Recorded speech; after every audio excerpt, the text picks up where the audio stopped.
I've been that guy. While you was at home doing this, I was in the club making moves.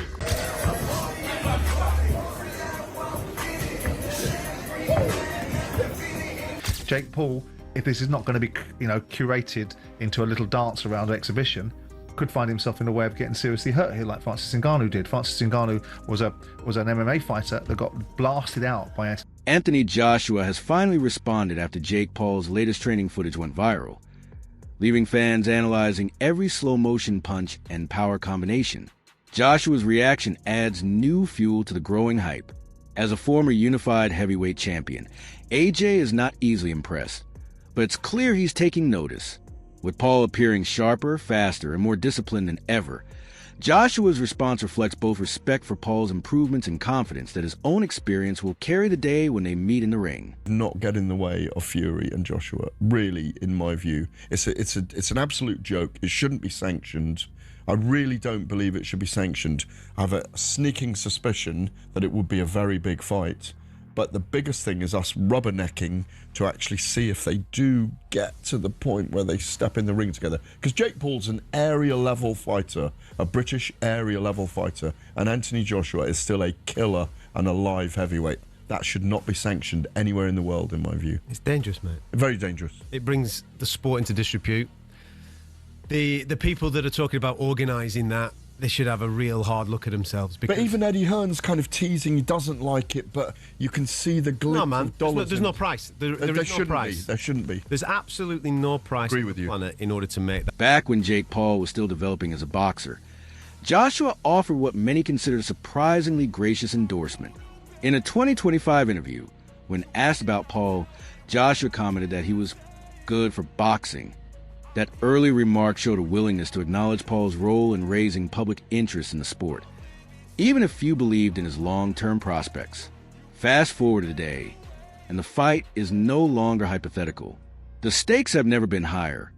Paul, with a 12-1 record and 7 knockouts, now faces the biggest challenge of his career, while Joshua, a former unified world heavyweight champion, carries a 28-4 record. To fight Anthony Joshua now. How do you think that's going to go? Man, Anthony Joshua, I don't know why I think Anthony Joshua would knock him out. No disrespect to Jake Paul, I think Anthony Joshua would knock him out. I'm staying like within like 2-3 rounds. Yeah. You saw what Anthony Joshua did to Francis Ngannou? Yeah. Come on, I never seen Francis get knocked out. Yeah, that was huge too. Yeah, I mean, they're huge. both huge. Yeah, he's huge. But you gotta hear the story. You gotta get Francis Ngannou in here and hear this story though. I'd love to. Bro, he was set up though, for real. I believe on that fight? Yeah, I believe him. Cause here's what they do. Like what sometimes what people don't understand. Like in boxing too, I don't know a whole lot about boxing. You know, when you fight for promotion, they promote that fighter. So he's fighting in Saudi Arabia. So they was probably fighting at 3 a.m. and they had him in the locker room since like 12. During their first public face-off at the press conference on November 21st, Joshua didn't hold back. He highlighted the significance of the fight, calling it massive, high-profile, and a showcase of both skill and marketability. He made it clear that his focus is entirely on the bout, with no room for distraction. When Paul was asked about his expected fight weight, he explained that he had been cutting weight for another fight, making the transition to this heavyweight showdown more challenging. He estimated his weight would fall between roughly 215 and 225 pounds. Nothing negative. He's here to do his job. I could sit up here, as I said, and try and address all the things that Jake doesn't do good. But I'm fighting Jake that's going to do everything good on December 19th. So let me focus on that. He's a good person, does his thing, great team around him, puts in the work, and that's why he's sitting here now. Anyone out there in the world that works harder than the next person deserves to be a front runner, and he's a front runner in the boxing game right now. Respect. Jake, can I ask, it feels to me from afar, you're in a bit of a lose-lose here, because it seems like a lot of people want to see you get obliterated, right? A lot of people want to see you get your comeuppance. And if you do pull off the upset, or if this fight goes the distance, again, the whispers will start to come. People will discredit you. People will say, this, that, and the other about the fight. How do you balance that, and how do you deal with that? Man, I've already won at every single thing in life. I'm playing on house money. I've accomplished all my dreams, said everything I was going to do, from becoming, the first influencer to become an actor on Disney, to becoming the biggest YouTuber in the world, to rising to the top of boxing and having the largest viewed fight in the history of the sport. I've accomplished everything, so this is a win-win and another challenge for myself. I've never been knocked down or knocked out even in sparring, but I'm in a sport where that happens, and I know this is dangerous, but this is no different than a soccer player, you know, losing in the World Cup on the biggest stage. If that's how it goes, if I take one of those punches that Francis Ngannou took and I'm on the canvas, let's see how tough I am. Let's see if I can get back up. But I'm ready for that. I'm prepared for that mentally, and I know that he has to deal with me as well. This is not as one-sided fight as people think, and I have power. I have the ability to put people to sleep, and so that's why I took this challenge. And I know it's crazy and all of that, but I'm excited.